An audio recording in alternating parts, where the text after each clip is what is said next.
Hi, it's DrBiology here, and there has been a very important development today, which is the 9th of August 2021, and it's the Intergovernmental Panel on Climate Change, and it's a latest report on the physical science basis for climate change. So I thought it'd be really useful for you, for your information, and to understand the implications, to do a quick summary of the findings. So first of all, let's just reduce me out of the way. There we go. So first of all, the Intergovernmental Panel on Climate Change, or the IPCC, they're a United Nations body and they assess climate change science.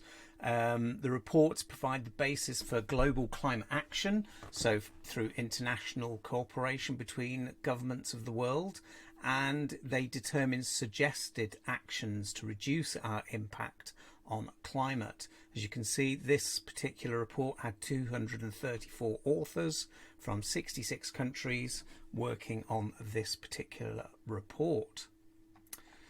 Why is this report important? Well, it's actually really confirming the issues of climate change. As it says here, the world is likely to hit 1.5 degrees C warming limits within 20 years, which is 10 years sooner than the IPCC expected. So as you've probably realized, this will bring unprecedented extreme weather and other issues for planet Earth. Here is a really good graph. This graph can be found on the BBC, and it shows the difference between the observed and the simulated human and natural factors, so between a computer simulation and what's actually happening. And as you can see, it's following the observed is increasing quite rapidly. That some changes like sea level rises, they're going to be irreversible within the next millennia. And this will change weather patterns, bringing more droughts and more rainfall episodes. As you can see, if we continue to intensively use fossil fuels like gas, oil and coal, then you would get ice sheet instability. So what are the main report findings? Well, firstly, global surface temperatures have risen by 1.09 degrees C in the last 10 years than between 1850 to 1900. Past 5 years have been the hottest on record since the 1850. The recent rate of sea level rise has nearly tripled compared with 1901 to 1971, so basically in the last 50 years. Human influence is very likely the main driver of the global retreat of glaciers since the 1990s and the decrease in Arctic sea ice. It is virtually certain that hot extremes, including heat waves, have become more frequent, more intense since the 1950s, while cold events have become less frequent and less severe. What are the future impacts? Well, if they rise and the levels continue to rise, the Arctic is likely to be practically ice-free in September at least once before 2050. There'll be an increase in occurrence of extreme events, unprecedented in the historical record. That is what the IPCC are saying.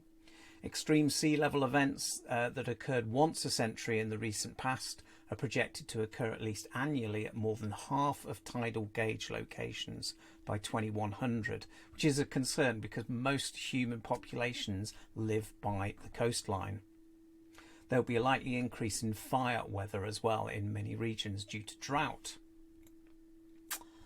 Now, this is important to state because I know many of you reading that will be thinking, oh crikey, well what should we be doing? Well, it's really clear. We need to have this science. We need to have this data to do something about it. As it says in the report, many impacts cannot be avoided, but we can caution against fatalism. So lowering global warming really minimises the likelihood of hitting these tipping points in the future. As Dr. Otto says, we are not doomed. And I think that's a good point. I'm a great proponent of technology, technological fixes, and also sustainability as well, looking at more sustainable living in the future. So a tipping point refers to when part of the Earth's climate system undergoes an abrupt change in response to continued warming. So for political leaders, and this is really important, the report is another in a long line of wake-up calls. But since it comes close to what we call the COP26 Global Climate Summit, which I'm going to mention in a minute, it carries extra weight. So UK are going to host the UN Climate Change Conference in November, in fact in Glasgow, and this is going to be known as COP26, and this is a really important time. So there are new hopes that there'll be further cuts to emissions of CO2 to stabilise our position to stop this rapid increase in temperature and sea level rises and extreme weather. Finally, to finish, this is the climate warning from the UN Secretary General, who's the UN President.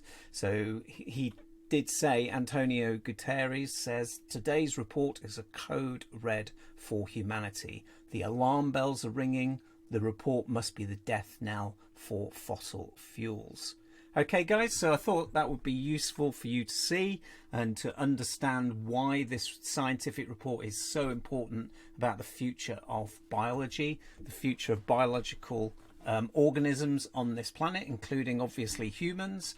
But all is not doomed, and we need to really take these things on board, and we need to change. We need to do things that are going to be more sustainable, reduce our impact on the environment, and hopefully ensure that things are better in the future.